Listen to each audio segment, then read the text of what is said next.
Hey, John Malmborg here. There's no guest today. This one is just me. I took an off week last week, and this episode is actually the kickoff of something new. This is the start of phase two, not just of the show, but how I'm building the entire platform. I'll talk more about that, but let's get to the basics here. So I still work at Amazon.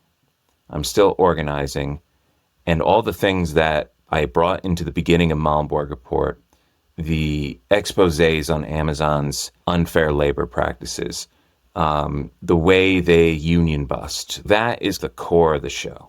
So if you've been listening, or maybe this is your first time here, if so, welcome.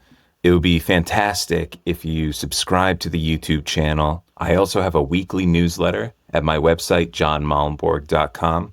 I share updates on anything going on in my orbit, new episodes, anything relevant on a given week. It's the best way to stay connected with the broader cause I'm involved with.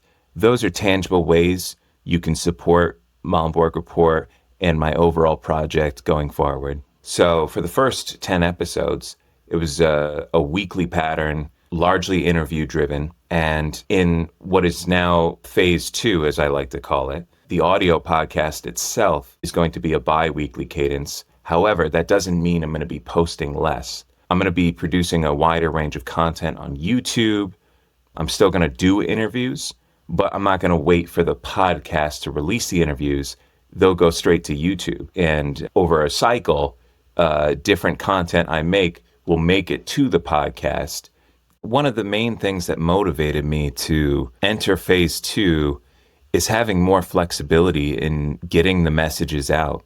A really good example is something I posted, which was a sort of experimental TikTok where I used a bit of absurdism to highlight an actual pest control problem at the very Amazon facility I work at, which is Swift One in Rock Tavern, New York. There are rodents, there are droppings. It's not a good scene, frankly. What I decided to do was create a character. I dubbed myself the Rat Czar of Amazon. It's a play on the effort from a couple years ago in New York City to assign a bureaucratic role for someone who manages rats and rodents. I thought it was kind of funny. I produced kind of a mixed media clip on TikTok and posted it on other platforms. And I had a two-pronged strategy where I wanted to do that and do something very similar as I did a few months ago, where I used an internal message from Amazon and then posted it to Reddit. And I did that.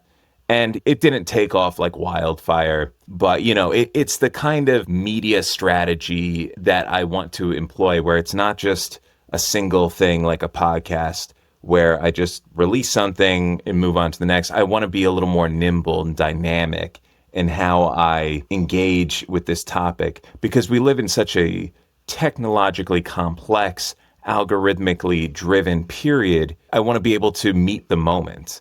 And I still want to produce a top line show, and that's what the podcast is. But I also want to be able to make memes. I want to be able to do shorter dispatches. Basically, I just want to be able to have a more contemporary presence online. And I think that's what you need right now.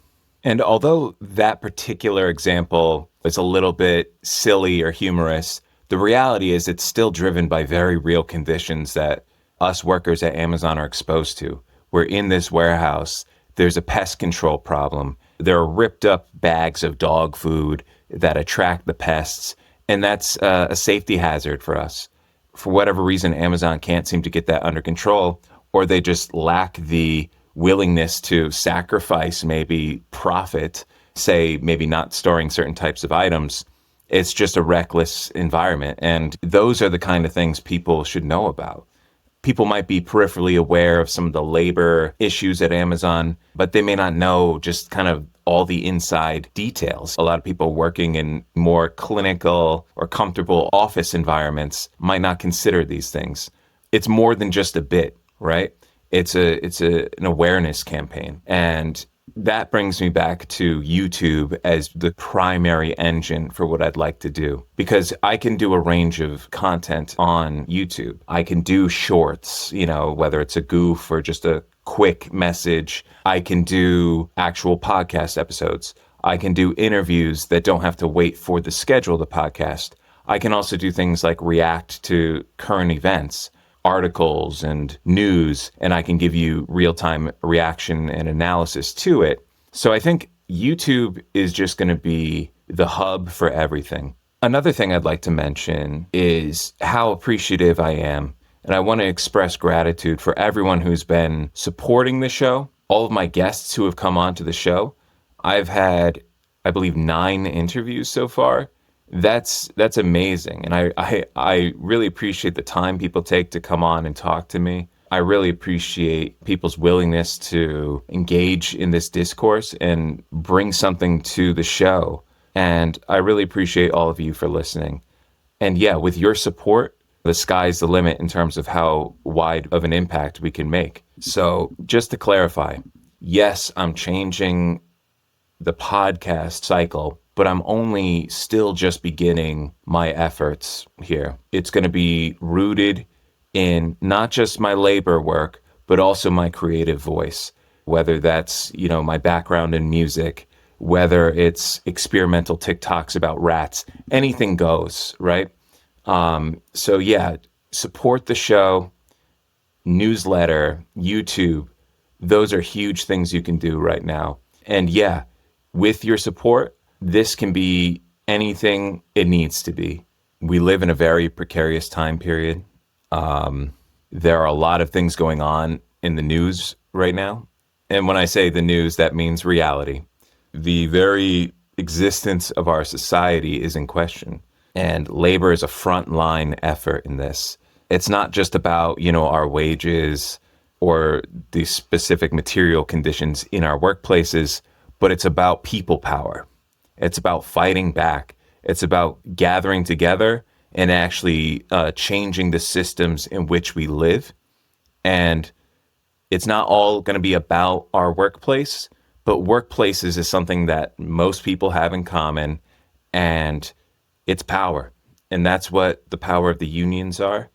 And that's what I'm hoping to exemplify and promote in doing this. And let's do this, all right? Thank you for listening, and I'll talk to you next time.